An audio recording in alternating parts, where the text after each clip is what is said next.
दोष जिह्वा का है, जिसे मीठा भाता है और कड़वा नहीं भाता। किंतु यदि आप नीम का उपयोग अपने जीवन में नहीं करोगे तो रोगों से लड़ने की आपकी क्षमता बढ़ेगी ही नहीं। तो नीम तो है अत्यंत महत्वपूर्ण। इससे आपको क्या सीख मिलेगी? यही कि कभी भी जीवन में किसी और के मापदंडों पे स्वयं को मत परखिए। आपकी योग्यता, आपकी विशेषता, आपके गुण अवगुण, ये स्वयं आप समझ जाइए, इतना ही पर्याप्त है। आइए और मेरे साथ प्रेम से कहिएगा, राधे राधे। क्या आपने कभी कुएं से जल निकालते हुए किसी को देखा है? एक पात्र को रस्सी से बांधा जाता है, उसे कुएं में डाला जाता है, खींच के तब जल प्राप्त होता है। सरल सी बात है। परंतु कभी ये सोच के देखिए, कुएं में पात्र डालने के पश्चात यदि पात्र सीधा ही रहे तो वो जल में प्रवेश कर ही नहीं सकता। ना जल उस पात्र में प्रवेश कर सकता है। उस पात्र को झुकना पड़ता है, तब जाके जल उसमें प्रवेश करता है, तब जाके खींच के आपकी प्यास बुझती है। अब इसमें जीवन की एक अमूल्य सीख छिपी है। एक सीख जो संसार के हर एक व्यक्ति के लिए महत्वपूर्ण है, और उस सीख का नाम है विनम्रता। संसार में हर एक व्यक्ति को विनम्र होना चाहिए। आप स्वयं को विनम्र बना दीजिए, आपको बड़ों का आशीर्वाद भी प्राप्त होगा, सफलता का साथ भी प्राप्त होगा। आप विनम्र नहीं, कुछ भी टिकेगा नहीं। तो विनम्र रहिए और मेरे साथ प्रेम से कहिएगा, राधे राधे। कभी आपने सोचा है कि वो क्या है जो आपको आगे बढ़ने से रोकता है? जैसे कि आप मार्ग से चल रहे हैं, पांव में मोच आपको आगे बढ़ने से रोकती है। वैसे जीवन में छोटी सोच आपको आगे बढ़ने से रोकती। देखिए, यदि एक चाक है जो टूटी हुई है, वो आपको मिट्टी के पात्र नहीं बनने देते। उसी प्रकार किसी से ईर्ष्या करना आपको महान नहीं बनने देता। मैं ऊंचा हूं और वो नीचा है, ये विचार कभी आपको ऊंचे उठने नहीं देता। मन से सारे विकार, ईर्ष्या, मोह, लोभ, लालच सब निकाल फेंकिए।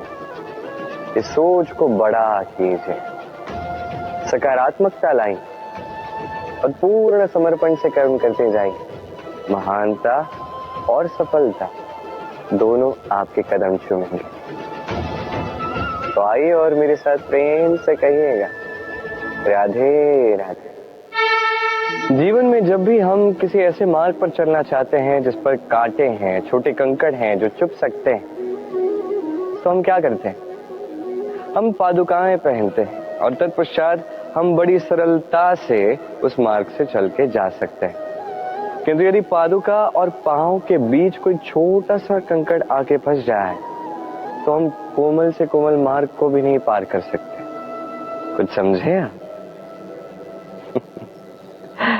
इसका सार यही है कि हम बाहरी युद्ध जीत सकते हैं, वहां पे सफल हो सकते हैं, किंतु उससे भी कहीं अधिक महत्वपूर्ण और कहीं अधिक कठिन आंतरिक युद्ध होते हैं। आंतरिक कठिनाइयां होती हैं। लोभ, मोह, क्रोध, लालच, भय, यदि ये आपके भीतर है तो अब संसार के किसी भी स्तर तक पहुंच जाइए, कितना भी बड़ा युद्ध जीत जाइए, आपको संतुष्टि नहीं मिलेगी। तो सर्वप्रथम स्वयं को सुधारें, तत्पश्चात इस संसार को जीतें और उससे पहले मेरे साथ प्रेम से कहें, राधे राधे। कभी कभी हम किसी कार्य को आरंभ करने के विषय में सोचते हैं, फिर और सोचते हैं, फिर और सोचते हैं, सोचते ही रह जाते हैं।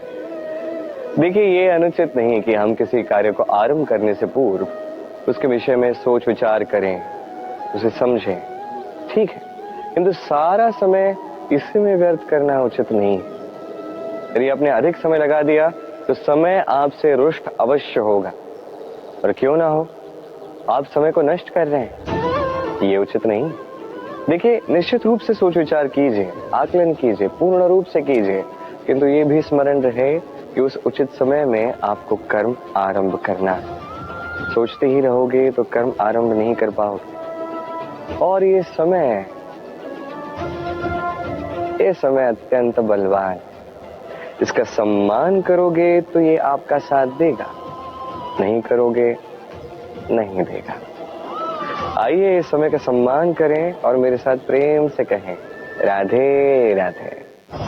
कई बार ऐसा होता है कि हमारे अच्छी मंशा पर, अच्छे विचारों पर, अच्छे कर्मों पर लोग संदेह करते हैं,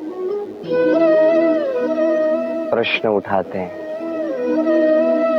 प्रमाण मांगते हैं, शुद्धता की परीक्षा देने को कहते हैं, और तब निश्चित रूप से दुख होता है। हम सोचते हैं कि यही जीवन है। इतना अच्छा सोच के भी, शुभ कर्म करके भी लोग हम पे ही संदेह करते हैं। दुख तो होता है, किंतु दुखी होने की आवश्यकता नहीं। क्यों नहीं है? क्योंकि यदि कोई आप पर संदेह करता है तो उन्हें करने दे। संसार में क्या होता है, देखिए, संसार में स्वर्ण की शुद्धता को ही परखा जाता है, कोयले की कटुता को नहीं। आप स्वर्ण हैं तो आपकी शुद्धता को परखा ही जाएगा, वो तो होना ही है। आप स्वयं को दुखी मत कीजिए, आपका केवल एक कर्म है, स्वर्ण की भांति चमकते रहिए। संसार को आपके सोच विचार, आपके कर्म का, आपकी शुद्धता का प्रमाण मिलता ही रहेगा। तो आइए और मेरे साथ प्रेम से कहिएगा राधे राधे। कई बार ऐसा होता है जहां लोग हमारे सत्य को अस्वीकार करते हैं और लोगों की मिथ्या बातों को स्वीकार कर लेते हैं, वो भी बड़ी सरलता से। तब हमें बड़ा दुख होता है, बड़ा क्रोध आता है लोगों की इस सोच पर यह जानना अधिक महत्वपूर्ण है कि ऐसा होता है तो क्यों? क्या कारण आप हैं? क्या आप में कोई दोष है?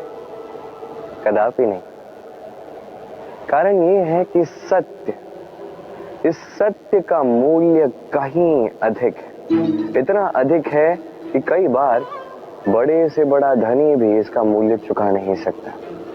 वहीं बात की जाए यदि मिथ्या की, तो इसका मूल्य बहुत छोटा है, बड़ी सरलता से इसलिए मिथ्या सब में बिक जाता है। आपका कर्म सत्य कहूं तो ये नहीं कि आप सोचते रहें कि लोग आपको क्यों नहीं समझ रहे, आपके सत्य को क्यों नहीं समझ रहे। आपका कर्म है अपने सत्य के साथ खड़े रहना, सत्य के साथ चलते रहें, क्योंकि सत्य भी उन्हीं के पास आएगा जो सत्य को खोजना चाहते हैं। अन्यथा अधिकतर लोग मिथ्या में ही प्रसन्न हैं। आप कर्म करते जाइए, अपने सत्य के साथ आगे बढ़ते जाइए। सत्य अधिक समय तक छिपा नहीं रहता, संसार के समक्ष एक न एक दिन अवश्य आएगा, और तब भी ये लोगों पर है कि वो स्वीकार करना चाहते हैं या नहीं। आप कर्म करते जाइए और मेरे साथ प्रेम से कहिए राधे राधे।